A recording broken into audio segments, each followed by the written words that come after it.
Bab 1545. Tuan Muda. Alam semesta 9 dimensi.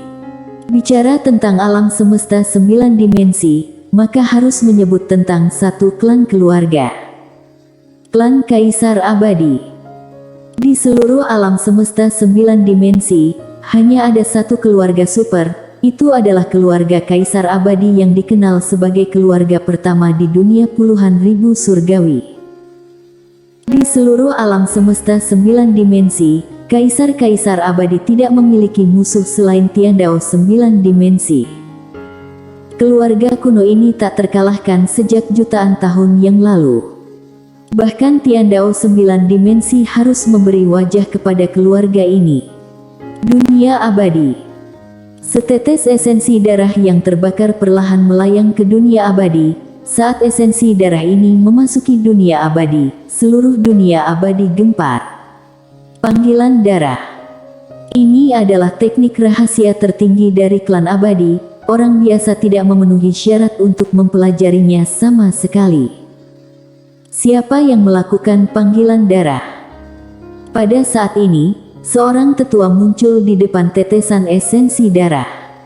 Saat melihat tetesan esensi darah, wajahnya tiba-tiba berubah. Dia berkata dengan gembira, "Ini nona ketiga. Garis darah nona ketiga." Saat mengatakan itu, dia mengawal setetes esensi darah dan berlari menuju kedalaman dunia abadi. Nona ketiga. Di arena, Master Klan Abadi yang tak terhitung jumlahnya sedikit bingung. Nona ketiga itu siapa? Di arena, seorang tetua tiba-tiba gemetar. Nona ketiga, dia. Saat itu, ada dua orang yang luar biasa dan berbakat di klan abadi. Salah satunya adalah Nona ketiga. Nona ketiga sangat populer di kalangan dunia abadi, karena dia mudah didekati dan tidak sombong. Tentunya dia juga yang paling nakal dan sering membuat onar. Sangat disayangkan, itu adalah hal yang sudah lama sekali. Beberapa anak muda dalam klan abadi bahkan tidak tahu siapa Nona ketiga itu. Tetua yang mengantar setetes esensi darah ke aula abadi, perlahan mundur. Di aula abadi, hanya ada satu wanita. Wanita itu mengenakan gaun hitam ketat, rambutnya seperti awan yang menggantung tinggi di belakang kepalanya, dan alisnya sangat harmonis. Orang ini adalah Jenny Dongli, ketua klan abadi saat ini. Melihat tetesan darah di depannya, setelah beberapa saat, Jenny Dongli perlahan menutup matanya, dan berkata dengan ringan, "Adik ketiga, anak pria itu." Suara itu penuh dengan kerumitan. Semua orang tahu klan Kaisar Abadi adalah klan pertama di dunia puluhan ribu surgawi, tetapi hanya sedikit orang yang tahu bahwa ada krisis di klan pertama dunia puluhan ribu surgawi ini. Krisis yang hampir memusnahkan klan. Pria itu pernah bergegas jauh-jauh dari alam semesta 6 dimensi ke alam semesta 9 dimensi 9, membuat klan abadi ketakutan. Saat itu, ketua klan abadi tewas dalam pertempuran, 30 lebih master alam penghujung surgawi meninggal, ratusan master alam keanggotaan dewa langsung terbunuh oleh satu pedang dan dunia abadi diserang hingga runtuh. Tidak hanya dunia abadi, tetapi seluruh 9 dimensi hampir runtuh. Meskipun leluhur klan Kaisar Abadi muncul, juga tidak dapat menghentikan langkah pria itu. Dalam pertempuran itu, garis keturunan inti klan Kaisar Abadi hampir musnah. Jika dia tidak memohon pada adik ketiga, dia, Jenny Dongli, akan terbunuh dalam pertempuran itu. Setelah sekian lama, Jenny Dongli tiba-tiba membuka matanya. "Keluarkan token abadi, biarkan tetua 10 dunia segera datang menemuiku." Segera, di dunia abadi, 10 token hitam membubung ke langit dan langsung menuju ke kedalaman langit berbintang. Begitu token abadi dikeluarkan, dunia puluhan ribu surgawi menyerah. Dalam waktu kurang dari setengah seperempat jam, 10 supermaster memasuki aula abadi. 6 pria dan 4 wanita. Selain 10 orang ini, di aula abadi, ada 2 tetua lagi dan kedua tetua ini duduk tidak jauh di bawah Jenny Dongli. Kedua orang ini adalah tetua tertinggi, Ariel Dongli dan Demian Dongli. Keduanya telah berlatih selama 1000 tahun lebih, tetapi kali ini, mereka meninggalkan pelatihan lebih awal. Jenny Dongli membuka telapak tangannya, tetesan esensi darah wanita misterius muncul di telapak tangannya. Dia melirik semua orang di arena, kalian harusnya sudah mengetahui hal-hal spesifik, bagaimana menurut kalian? Di aula, semua orang diam. Bagaimana menurut kalian? Klan Kaisar Abadi tentu saja tidak memiliki kesan baik terhadap pria berbaju biru. Saat itu klan Kaisar Abadi hampir dimusnahkan olehnya. Pada saat ini, tetua tertinggi, Ariel Dongli tiba-tiba berkata, pemuda itu memiliki 2 garis darah. Jenny Dongli mengangguk, ya. Ariel Dongli sedikit mengernyit, bagaimana mungkin? Jenny Dongli berkata, memang benar dia memiliki 2 garis darah. Ariel Dongli berbisik, keajaiban. Pada saat ini, Demian Dongli yang berada di samping tiba-tiba berkata, mengapa nona ketiga tiba-tiba mencari kita? Jenny Dongli berkata dengan suara dalam, pemuda itu dalam masalah. Demian Dongli sedikit mengernyit, pria itu ada di sini, siapa yang berani mengganggunya? Jenny Dongli menggelengkan kepalanya, pria itu tidak ada di sini. Saat mengatakan itu, dia melirik ke semua orang, maksud adik ketiga adalah, minta kita bantu. Demian Dongli berkata dengan suara dalam, dia adalah putra pria itu. Jenny Dongli melirik Demian Dongli, tapi, dia juga memiliki garis darah klan Kaisar Abadi. Selain itu, dia juga putra dari adik ketiga. Demian Dongli menghela nafas dengan suara rendah, dan tidak berbicara. Jenny Dongli melirik semua orang di arena, aku tahu kalian benci pria berbaju biru itu, tapi, dengan segala hormat, klan Kaisar Abadi tidak memiliki kekuatan untuk membalas dendam padanya. Satu hal lagi, anak itu mungkin peluang bagi klan Kaisar Abadi aku. Peluang. Mendengar ini, semua orang di arena memandang Jenny Dongli satu demi satu, dan Jenny Dongli berkata dengan lembut, setelah leluhur, tidak ada seorang pun di klan Kaisar Abadi aku yang bisa menembus garis darah sendiri, tapi pemuda ini mungkin bisa.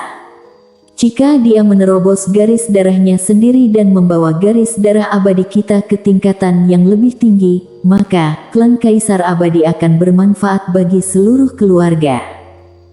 Mendengar ini, semua orang di aula menjadi sedikit bersemangat. Mengapa klan Kaisar Abadi begitu kuat? Karena garis darah.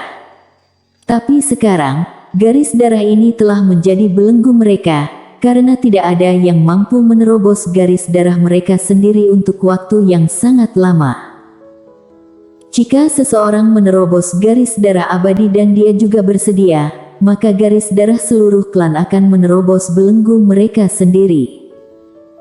Sederhananya, jika seseorang dapat menerobos belenggu garis darah abadi, maka dia setara dengan menaikkan batas atas garis darah klan Kaisar Abadi, sehingga klan Kaisar Abadi akan menjadi lebih kuat. Saat ini, seseorang di bawah tiba-tiba bertanya, Ketua klan, bagaimana tingkatan alam pemuda itu saat ini? Jenny Dongli berkata dengan lembut, alam pencerahan Taoisme. Mendengar ini, ekspresi semua orang di arena tiba-tiba menjadi sangat jelek. Alam pencerahan Taoisme. Ini terlalu rendah. Bahkan seorang tukang sapu di klan abadi pun lebih tinggi dari ini. Masih mau undang kembali untuk menjadi tuan muda. Klan Kaisar Abadi tidak mampu kehilangan orang ini. Pada saat ini, Jenny Dongli berkata lagi, menurut adik ketiga, saat dia dikejar dan dibunuh oleh binatang buas di Star Territory Styx, tahu pedangnya sudah memasuki alam fana. Alam fana. Mendengar ini, wajah semua orang di arena berubah drastis.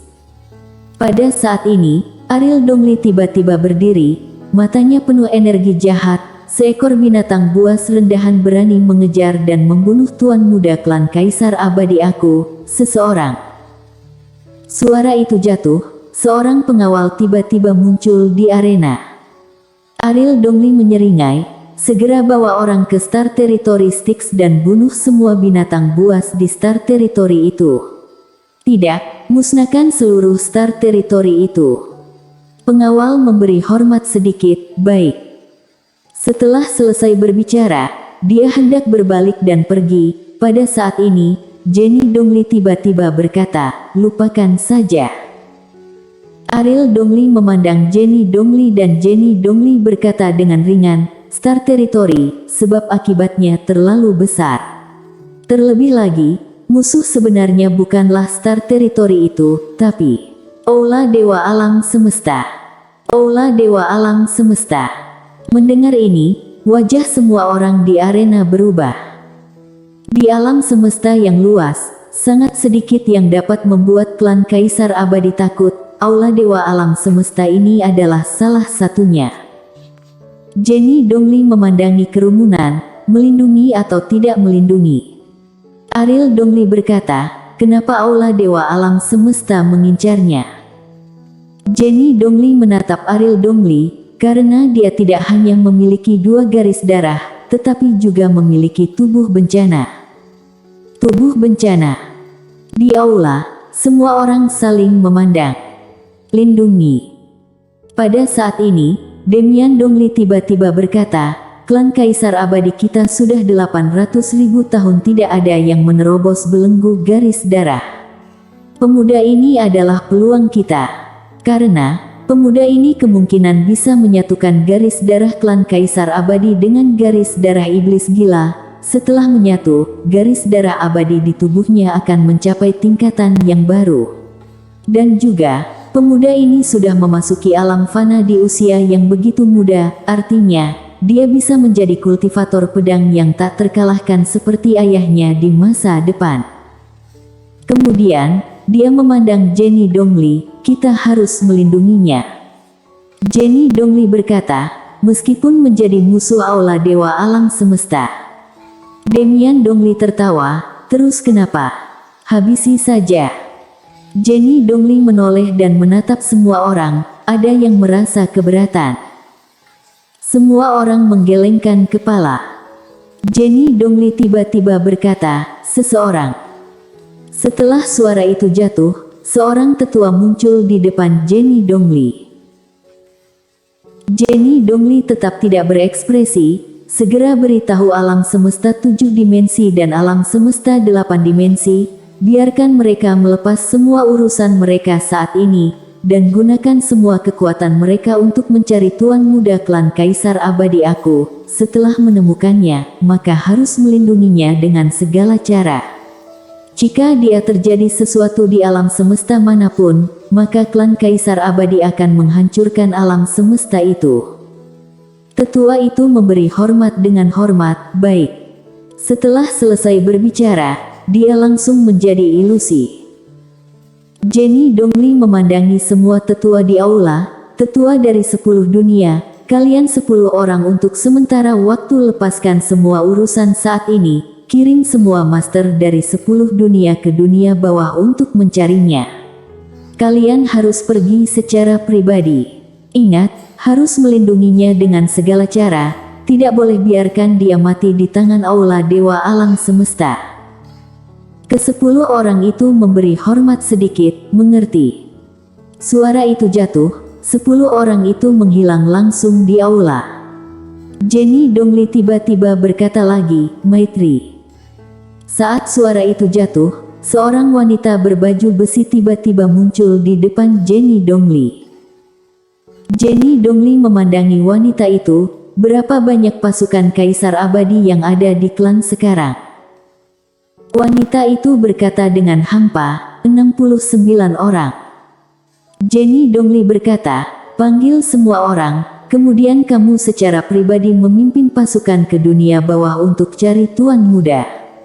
Jika menemukannya, semua orang di pasukan Kaisar Abadi harus mematuhi Tuan Muda tanpa syarat. Maitri berkata, baik. Saat suara itu jatuh, dia langsung menghilang. Jenny Dongli tiba-tiba berkata lagi, Wirya. Suara itu jatuh, seorang pria muncul di depan Jenny Dongli.